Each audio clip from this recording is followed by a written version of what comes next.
se fosse possível, duas dúvidas colocadas pela professora me interessa a resposta, porque foi feita essa pergunta na reunião passada e foi esse esclarecimento que estaria no site da Prefeitura, da Secretaria, mas a professora perguntou se houve a apresentação pública dos estudos e se, no caso, a audiência pública, e se houve uma aprovação disso para que a gente possa, na verdade, ultrapassar um estudo viável ou, na verdade, um processo a ser discutido ainda. Foi a pergunta que a professora fez. Vamos falar então que o dia 28 de maio foi utilizado, ainda não foi aprovado. Nossa proposta é aprovar agora durante a própria projeto que está sendo apresentado na lei, discutido na lei, com próprias audiências. Não vai ter que ser aprovado antes da próxima reunião que está discutindo. São coisas separadas. Claro, porque daqui a uma semana vai ter outra discussão, outra audiência pública. Audiência pública na Câmara foi para tratar do projeto. É duas. Mas o projeto já está andando. É outra questão. Mas é que o projeto está andando sem avaliação do estudo. Por isso que eu estou preocupado. Não está pronto. Uma coisa está defasada da outra. Como é que nós procuramos aí? Resolver. Se procurar hoje, não, está correto ao colocar que a audiência pública amanhã ela é sobre a alteração do seu projeto de lei. Com relação ao eixo, tem dispositivo na lei municipal que prevê a possibilidade de quaisquer instituições, Ministério Público, etc., solicitarem audiência pública específica sobre o eixo. Isso é algo que está previsto na legislação, que ela pede que seja colocada em consulta pública com a periodicidade razoável, que se tenha acesso a todos que têm interesse em analisar essa proposta sobre o lei. A audiência pública sobre o lei seria algo específico, realmente, que pode ser solicitado, tá? Se não me engano, no artigo 6 da lei de regulamento da lei do âmbito do município. Mas eu acho que, obviamente, ele pode ser discutido também amanhã.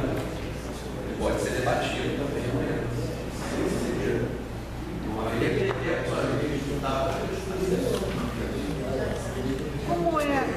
Como é feita essa solicitação, então? A quem encaminhamos, tem que ser. O conselheiro pode fazer a solicitação de audiência pública sobre o ex? Basta um conselheiro?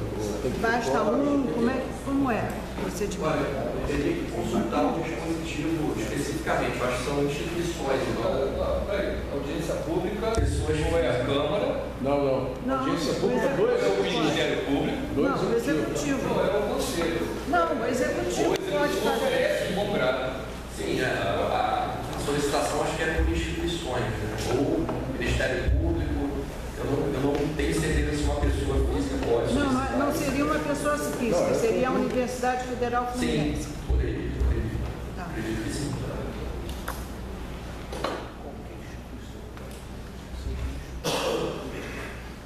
Algum conselheiro tem alguma outra questão? Bom, já que ninguém tem mais questões, os visitantes, então, daria para falar dos nossos visitantes.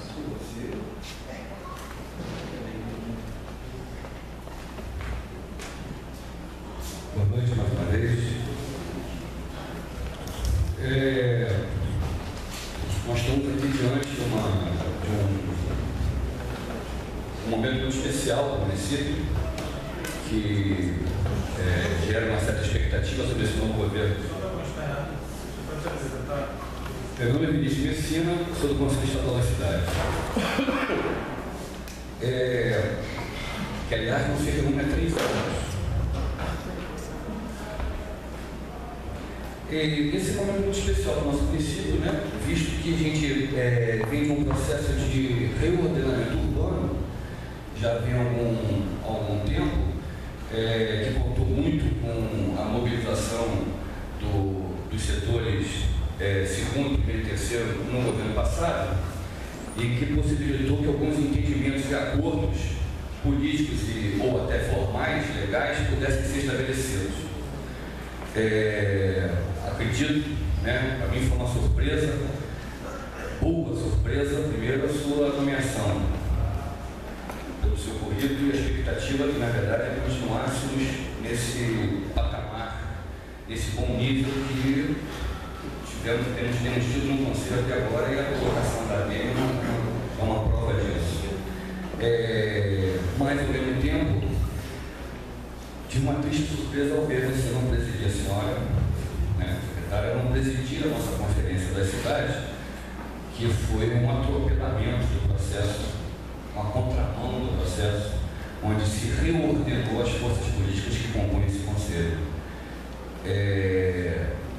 Acredito que isso não faz bem neste momento especial que a gente se encontra, porque estamos planejando o regime de uma cidade que vai estar em 2020, ou pior do que já está, com o caos instalado, ou melhor.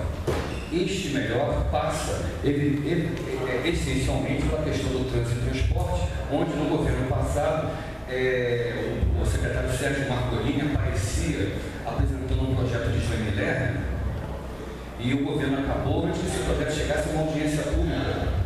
E quando o novo prefeito veio, apresentou uma promessa de campanha, algumas linhas de transporte articulado. Não temos mais um plano de transporte e trânsito, temos uma lei federal aprovada, uma lei de mobilidade urbana, que prevê o papel que a sociedade e os conselhos municipais têm na desenvolvimento de um plano municipal de transporte e trânsito. E não temos, neste momento, instrumentos para discutir quando um programa de revitalização do centro tão esperado, entendeu, vem baseado em cima de conceitos de mobilidade que não discutimos. Então, quando eu falei na reunião passada que eu achava que conceitualmente esse programa estava errado, era justamente o fato de que nós estamos trabalhando para mudar o perfil da cidade, que possa, na verdade, parar com esse nó que está em cima da indústria de construção civil, entendeu? Mas sem que a gente possa contar com a parceria do setor empresarial de transporte. Todos os nossos projetos nesse governo agora levam você, de alguma forma, da região leste ou do município, para cima do catamarã. Então, nós temos, como segundo números que foram colocados aqui na vez passada, 500 mil pessoas circulam no centro de Niterói. Entendeu? Essas 500 mil pessoas vão continuar circulando no centro de Niterói. Se chegar a tal da linha 3, esse número aumenta. Nós temos um arruamento do prefeito José Clemente, que quem aqui pode estudar é de 1.800 e qualquer coisa. Embaixo disso é infraestrutura existente. E como foi bem colocado aqui na vez passada, os diagnósticos não batem. Não batem para quem conhece a cidade. Pode achar normal vocês que chegaram agora, mas para quem mora aqui, sabe que o projeto de ocupação da cidade, do centro de Niterói, leva para Niterói um quociente, um percentual da população do município que não morava lá. Então nós vamos aumentar o número de moradores no centro e não temos condição, não serão praças, com todo respeito, não vi nos segmentos, nos fatores de infraestrutura do programa, suporte, entendeu, à vida comunitária que vai se formar a partir dali. E, ao mesmo tempo, oferecemos um tipo de transporte onde as pessoas podem chegar às barcas sem usufruir de nenhum serviço do centro. Então, o centro de Niterói, na verdade, o programa que se coloca aqui o centro continua sendo um bairro de passagem, vamos mudar esse perfil aumentando a sua ocupação, segundo estou ouvindo aqui do colega conselheiro, o objetivo político de atender as classes, até a professora Regina também falou isso, né? As classes que são colocadas a ser beneficiadas pelo Programa Federal Minha Casa Minha Vida, mas essas pessoas virão de outros municípios, desculpe, outros bairros. Continua, como disse muito bem, nós temos a mesma população no outro estado, a mesma população no Sabão, na Favela do Sabão, no Palácio, na Goiânia, e vamos trazer pessoas que estão em situação de risco, em situação socialmente frágil,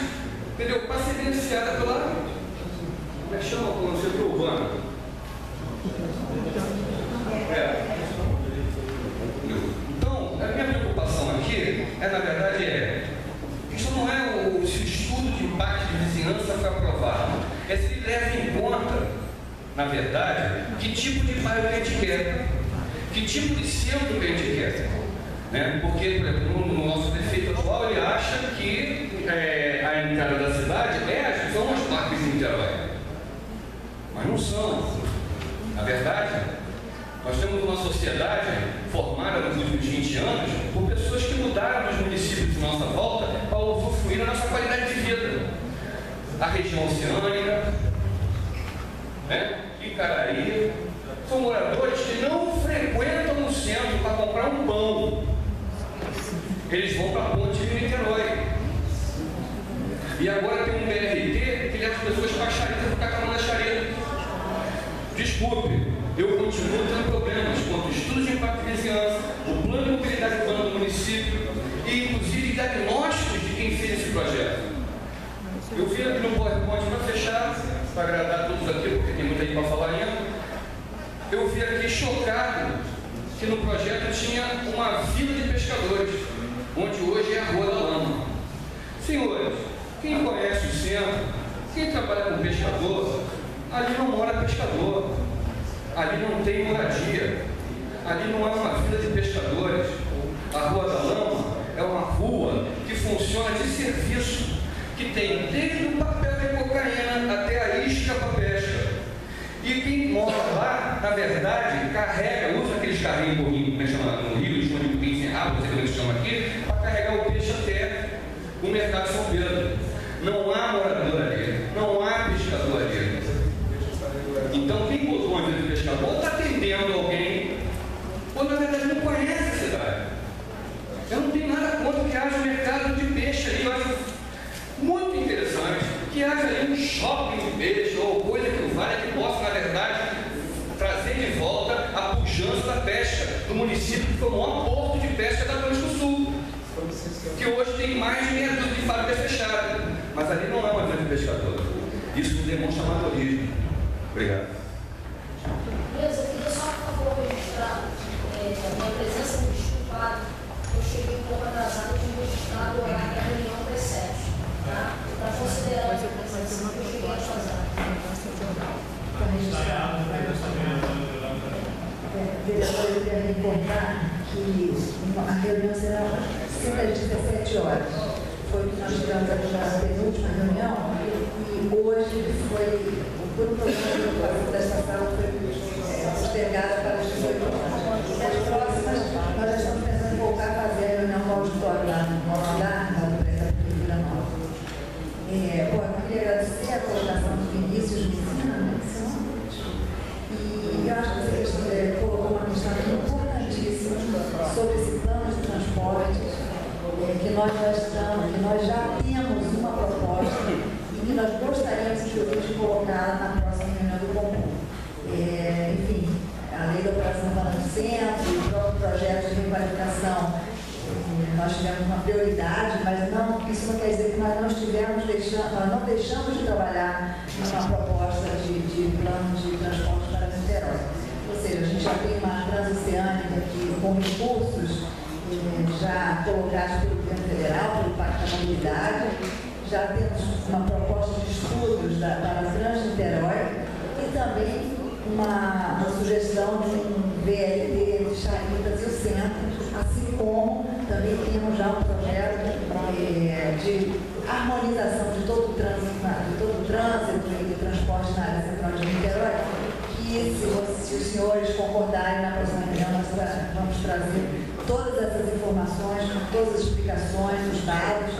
Queria comentar que o meu subsecretário, Renato Barandier, fez parte do PDTU da região metropolitana, ou seja, ele tem informações, participou do próprio planejamento municipal do transporte do PDTU da área metropolitana e, enfim, é um quadro que eu trago, que eu trouxe para trabalhar na Prefeitura de Niterói, bastante capacitado profissionalmente e com informações bastante coerentes aí do que está acontecendo nessa área dos transportes públicos, porque, como todos sabem, transporte é sistema. Então, se a gente não pensar em transporte como sistema, a cidade não funciona. e também a nossa proposta política do governo, né, seja federal, e isso já está sendo decantado nas próprias prefeituras e no governo do Estado, o transporte motorizado é a grande ênfase que está sendo dada aí nesse momento em que a sustentabilidade se coloca também como uma questão prioritária na cidade, né? Não só o transporte por bicicletas, mas também a melhorar a qualidade dos espaços públicos da cidade, significa animar as pessoas a andarem a pé para as distâncias públicas. Então, se os senhores concordarem, na próxima reunião do dia 12 de agosto, apresentaremos então um plano de mobilidade para a cidade de Niterói.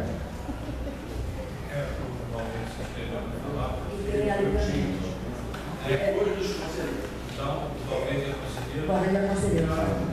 Falou, achei que não, talvez chegou depois do Vinícius. Talvez falar que ele é. Talvez se individuais. Vamos à prioridade dos conselheiros, Valdir, por favor.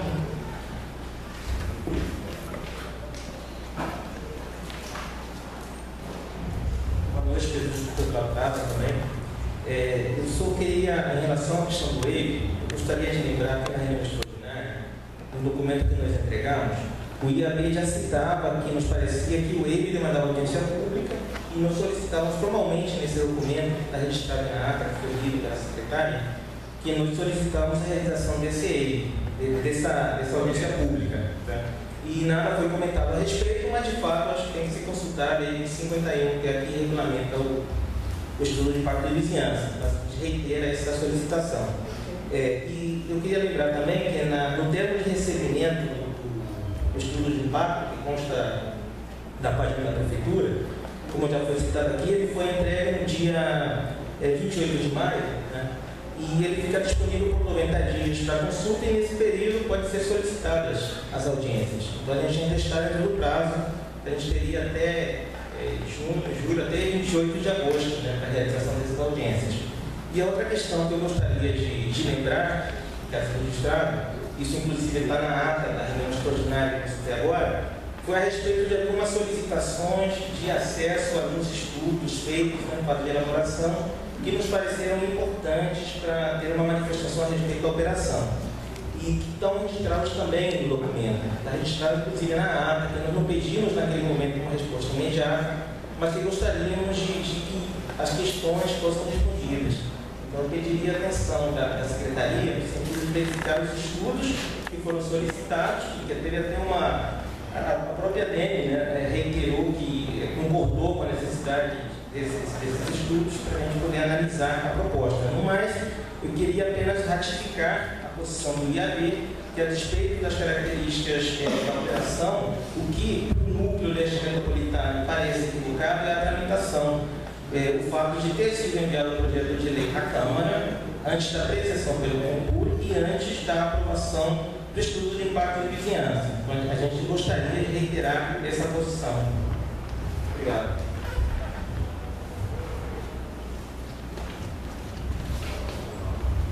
Bom, agradeço ao Valverde, vamos considerar aqui as suas considerações, né?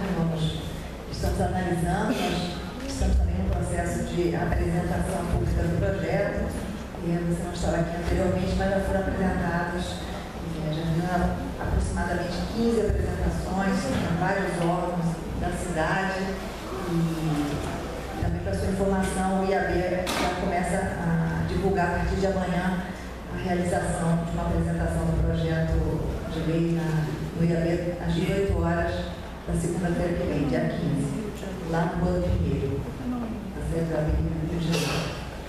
Seria quem agora? Conselheiro? Então, acho que o professor vai nos dar vamos manter 5 minutos para dar tempo todo mundo do trabalho.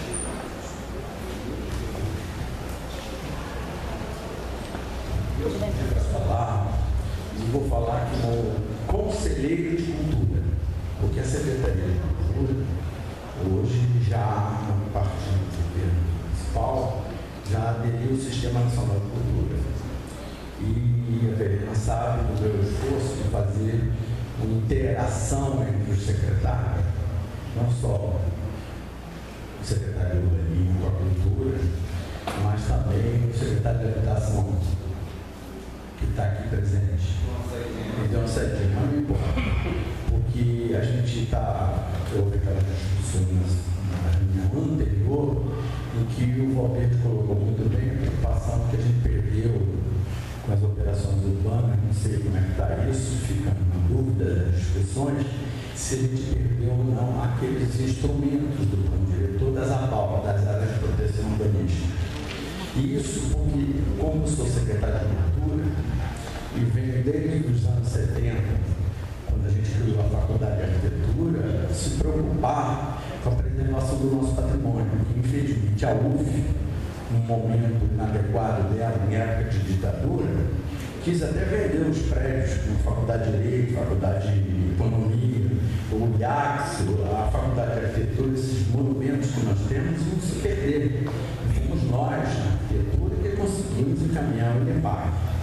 E eu, verificando a legislação municipal, queria alertar que, independente dos instrumentos todos que a gente tem, de todas as legislações, existe um documento timbrado, um papel do IFAM, criando um instrumento normativo municipal de preservação do patrimônio. Isso não tem valor real, tem que verificar algumas ilegalidades na Secretaria de Cultura do nosso município. Inclusive, em Niterói, a gente tem monumentos históricos tombados pelo município. Tem uma lei que tombou vários prédios, inclusive alguns que já são tombados pelo INEPAC. Eu ouvi, quem fez o tombamento do INEPAC, foi o INEPAC, fui eu que fiz o relatório, estava no meu nome. Então, existem incoerências totais na nossa legislação de preservação, tão frágeis que, com essas operações urbanas, que podia ser um instrumento para conseguir requalificar, recuperar alguns bens históricos e seus entornos, poderá ser mal usado e prejudicar essas áreas de proteção. Isso não quer dizer que a operação urbana é inimiga da preservação. Ela pode ser amiga, mas ela também pode ser inimiga. Esse é o cuidado que eu peço. E uma outra coisa que eu quero que conste em ata, viu, procurador? Não existe livro do tombo. Então não existe bem tombado. Existe uma lei que tombou alguns prédios que estão listados, mas a legislação de Niterói está totalmente inadequada com relação às questões dos princípios do Ministério da Cultura. E agora, com o novo sistema de cultura, nós vamos ter 12 enclaves. Nós vamos ter o Conselho de Cultura que vai ser criado agora em agosto, que você está participando conosco. Agradeço o seu esforço. E vamos continuar a tal lei que foi criada pelo IFAM, na época que queriam proteger as cidades da especulação imobiliária, inventaram o chamado Conselho de Patrimônio. O Conselho de Patrimônio é formado por representantes da AFCA, do CREB, do IAB, viu, Roberto, de várias instituições e 4 notáveis indicados pelo prefeito. Tipo, ele está Florido, fulano. Aí eu discuti esse assunto com o secretário de Cultura, daqui o Adolfo, o Arthur Maia, ele está desinformado da realidade das coisas. A Fernanda Couto, do Departamento de Cultura, está completamente desconectada com essa realidade. E com o novo Conselho de Cultura, nós não vamos ter 2 conselhos. Eu acho que tem um Conselho de Cultura que tem uma Câmara Técnica para discutir o patrimônio material e imaterial, não vamos ter. E por que eu trouxe isso para cá? Eu queria pedir ao secretário de Habitação que participasse conosco quarta-feira, que nós estamos preparando a Conferência de Cultura, para discutir os eixos, igual a Conferência das Cidades. E lembrar a Verena que na Conferência das Cidades, apesar das críticas que o Vinícius colocou, ficou escrito um item lá muito bom, em qual você contribuiu muito, Verena, porque você colocou necessidade de diagnóstico, necessidade de planejamento estratégico e necessidade de interação com as demais ações das secretarias.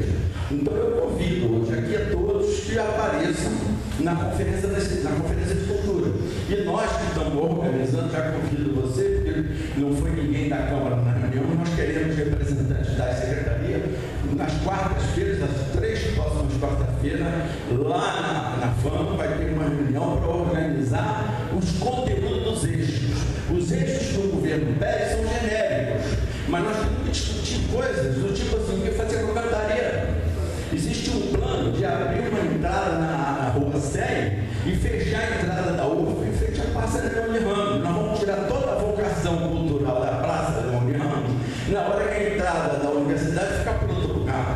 Então, isso é uma questão de impacto. E só para encerrar, só para lembrar que o conflito está feito. A minha preocupação é que as operações urbanas tenham também um foco voltado à questão da preservação dos bens culturais e que também a política de habitação também pode ter, tem programas da Caixa Econômica antigo, outros programas que podem fazer a habitação de vários níveis de renda para edifícios históricos. Eu só estou lembrando isso. Eu só queria falar para o governador que eu venho lutando com uma coisa com o Luciano Matos há muito tempo, e eu acho que isso é um erro que a gente tem que levar à presidência da República, é um erro, eu acho que é um erro clássico, como é que diz? Clássico, né? Clássico. É um clássico. É o seguinte, quem foi que pagou ao AIVIA, o estudo de impacto ambiental? Quem financiou o projeto? Quem é que financia? Quem me paga o EI? Quem?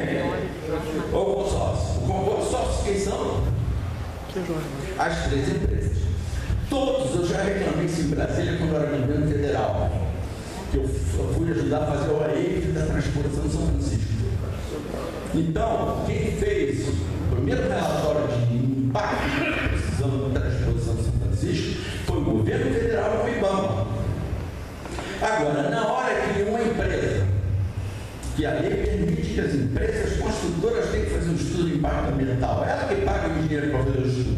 Você acha que o cara que vai fazer o estudo paga pela empresa vai dizer que o projeto não é bom? Porque não pode ser. Então, existe um erro jurídico aí que fica para o senhor discutir com as instâncias maiores, e estudo de impacto ambiental tinha que ser feito pelo poder público. O governo municipal tinha que ter o pé técnico nisso aí, porque, por melhor que seja o estudo de impacto, ele está comprometido com o interesse do capital. Então, isso não é uma contradição que não cabe a mim aqui resolver. E só para encerrar definitivamente, vocês continuam discutindo coisas absurdas. Se discute o impacto ambiental, ainda não foi aprovado, e o projeto está andando. Eu acho que o projeto tem que ter base no diagnóstico e base no resultado do impacto. Senão o projeto já vai sendo construído, então o impacto ambiental é feito, né, Paulo? Só para ser feito. Porque quem está financiando aqui investe. Eu quero mostrar que vocês têm que parar para pensar essas cabeças novas, eu estou com 67, já não posso fazer isso, fazer reflexões. Existem contradições. Como é que você falou o que eu precisava falar, no Valverde? O estudo de viabilidade de prazo que está sendo discutido, ele tinha que fazer parte do desenvolvimento do projeto. Assim eu entendo que é projeto, porque eu fui professor, sou professor ainda, mas eu tenho 33 anos de universidade e 22 professores de planejamento. Então, minha lógica de metodologia científica. Eu tenho um preparo, sem modesto, muito bom e vivência para dizer para vocês que você pode fazer projetos sem todas as informações de diagnóstico. E o estudo de impacto ambiental é um estudo fundamental. E como é que ele ainda vai ser pensado para justificar? Aí isso parece brincadeira. Isso é brincadeira de planejar. E isso aconteceu no governo federal, nos governos estaduais, e infelizmente nós vamos ver essas dúvidas e essas dificuldades. Eu não estou aqui reclamando, lamentando, dando dedo na cara de ninguém. Só estou dizendo que nós temos erros crassos de estrutura de organização e de projeto. Eu só queria esclarecer, professor Wagner, agradeço a sua intervenção e comentar que a Prefeitura já deu início lá, nós na Secretaria de Urbanismo, ao processo de contratação de um EIA-RIMA, que é obrigatório nesse processo e contratado por nós pela Prefeitura.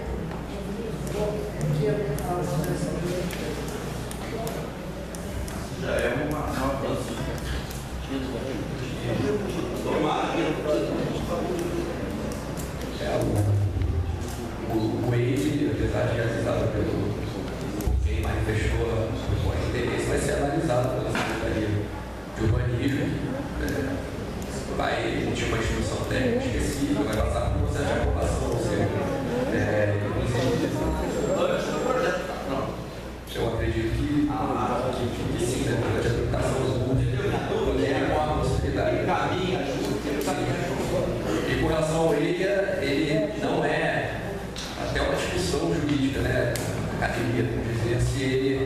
tal como o waiver ele deve ser aprovado durante a tramitação do projeto, como os autores entendem que ele também deve ser aprovado nessa fase. Como o impacto ambiental está mais relacionado à obra em si, tem prevalecido a ideia de que isso pode ser feito no momento posterior. De todo modo, a gente o próprio projeto de lei já prevê. Não pode, tem que ser antes do projeto, não existe. Isso aí. Bom, minha hora, doutor. Não, o projeto de lei que eu estou falando, do projeto do empreendimento em si, você está corregido. Tem que ter um EI aprovado, tem que ter um EI aprovado. É como for o projeto de lei de operação humana e social. Mas tem que ter sim, antes do empreendimento, tudo que já tem esse processo de aprovação, está correto?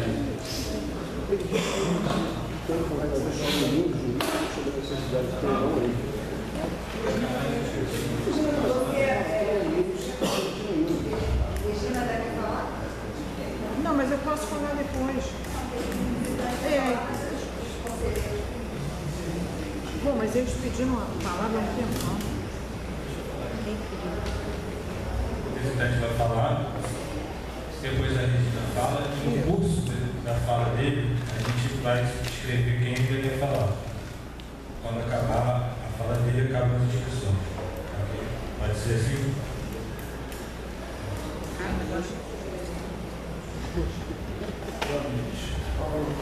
Eu não falo muito bem do meu nome é Cláudio Leite, eu sou um biólogo, não sou um arquiteto.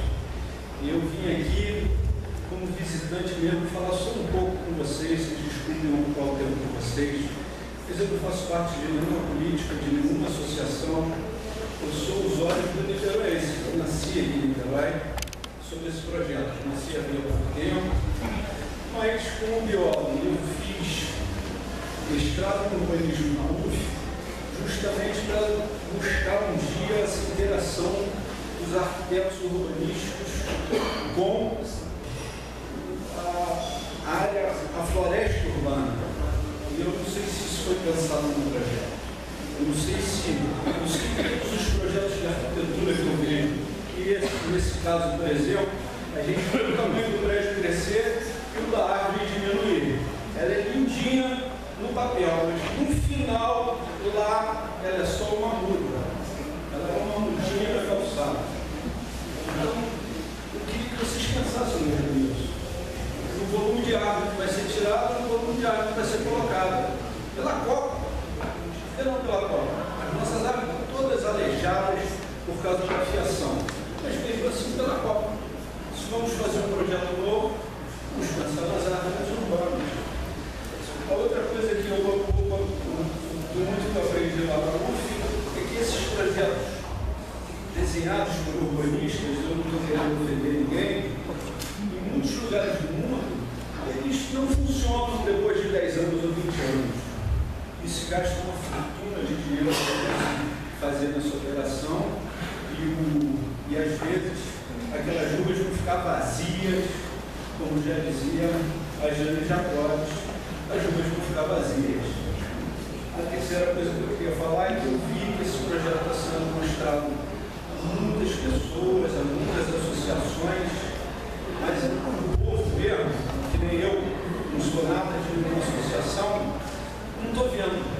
Não tem uma audiência que chama o povo.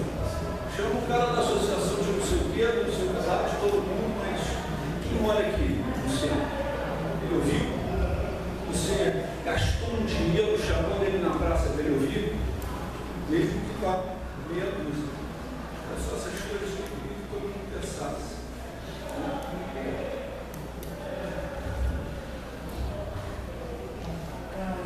Muito obrigada pela sua participação, pelos comentários. O projeto prevê corredores ecológicos, atividade de árvores e recuperação das praças.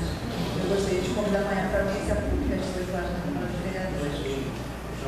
17 horas.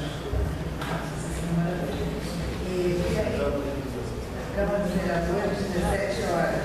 Dia 9 e dia 16 também. E aqui o nosso convite.